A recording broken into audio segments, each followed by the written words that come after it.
Alors, avant de plonger vraiment dans le vif du sujet, juste un petit mot, cette exploration, on la génère avec l'aide de l'intelligence artificielle. Bon, si ça te pose question, tu peux tout à fait passer ton chemin, il n'y a pas de souci.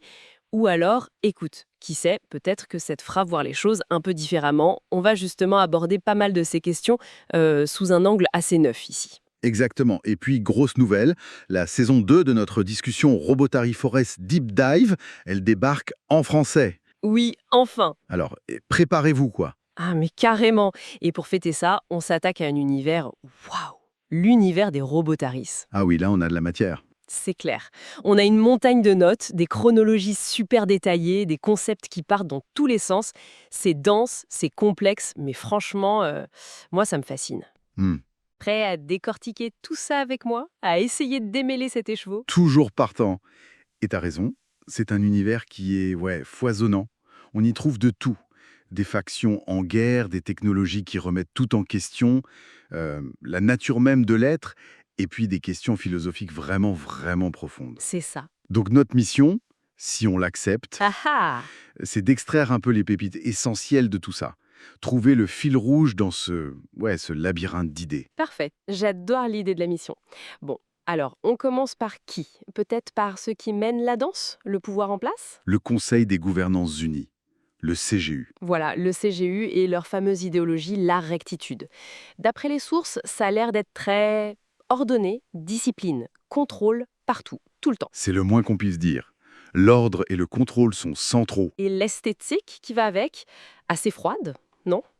On parle de béton brut, d'acier, d'éclairage presque clinique. Oui, une volonté d'uniformisation très marquée.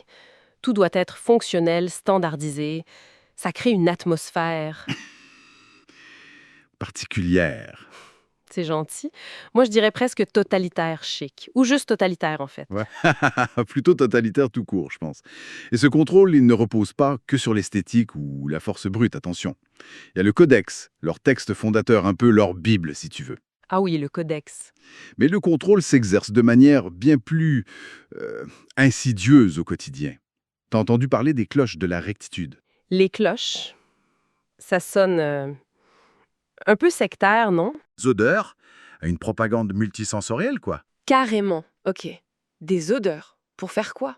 Eh bien, l'objectif suspecté, d'après certaines notes, c'est d'altérer ce qu'ils appellent les pulsions mémorielles.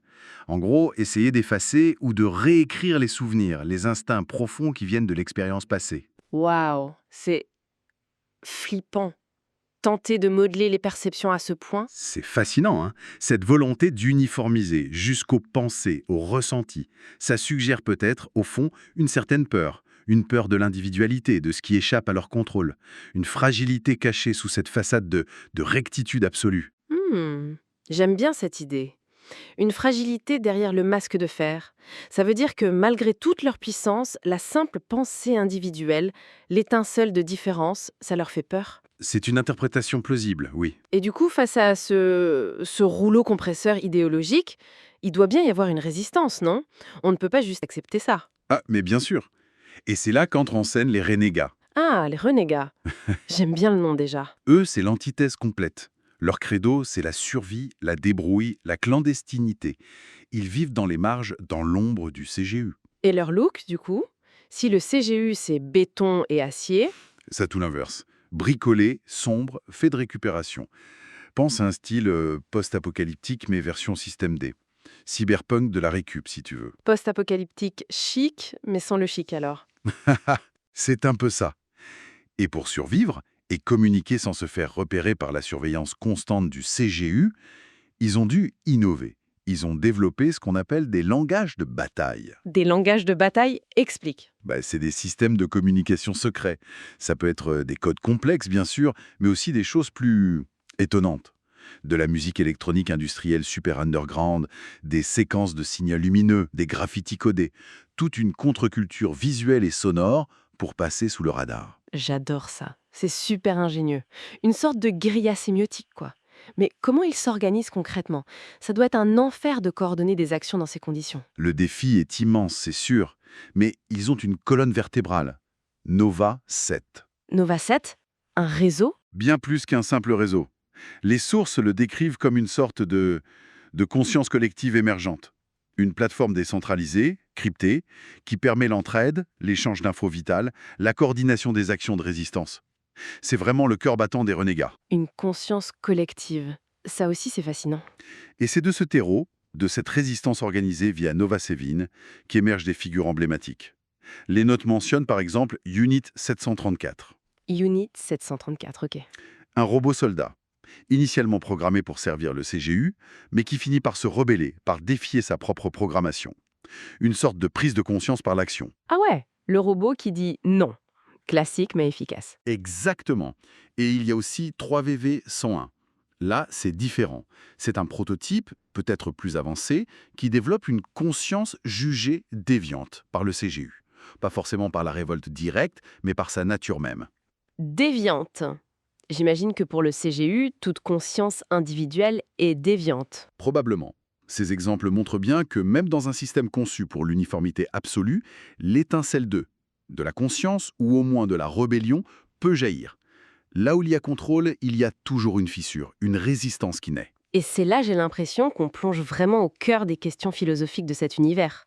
Parce que ça pose la question. Qu'est-ce que ça veut dire, au fond, être conscient quand on est un robotarien? Précisément. Les sources parlent aussi d'Ari 18, cet hybride mi-humain et mi-machine. Ça doit être quelque chose pour l'identité, hein. La frontière devient hyper floue, non? Où est-ce qu'on se situe là-dedans? C'est la question à 1 million de crédits. Et l'univers explore ça sous des angles vraiment originaux, je trouve.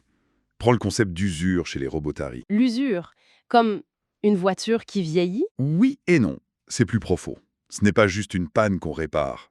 C'est décrit comme une dégradation progressive, inévitable, irréversible, une sorte de finitude propre aux machines, qui n'est pas la mort biologique, mais qui s'en rapproche.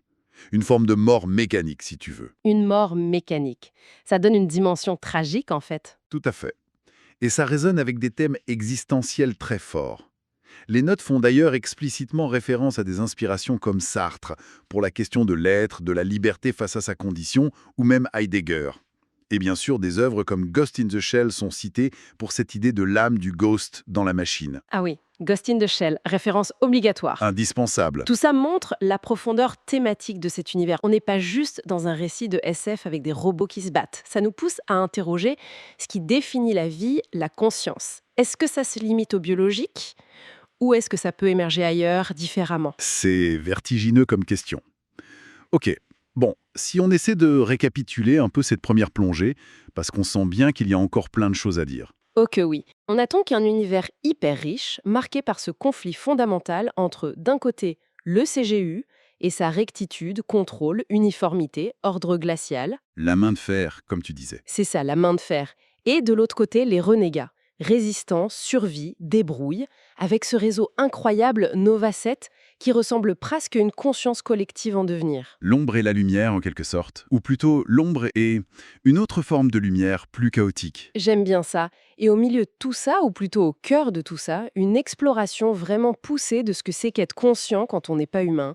L'identité, la finitude avec l'usure. Waouh, sacré programme quand même. En effet, c'est dense.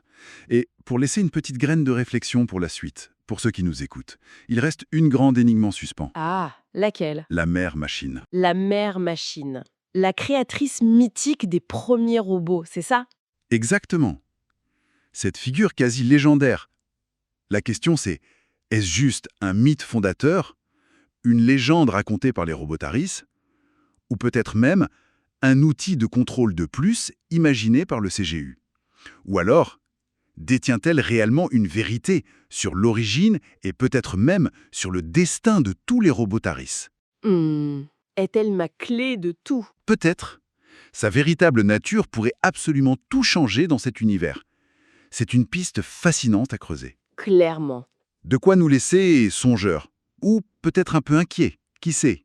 Et surtout, de quoi se demander ce que toutes ces histoires de conscience artificielle, de contrôle, de liberté, ce que tout ça peut bien nous dire sur notre propre avenir, avec les intelligences qui évoluent si vite à nos côtés. Une question essentielle en effet. Bon, merci beaucoup d'avoir exploré cet univers incroyable avec moi aujourd'hui. C'était passionnant. Le plaisir était partagé. À très bientôt pour la suite. À très bientôt.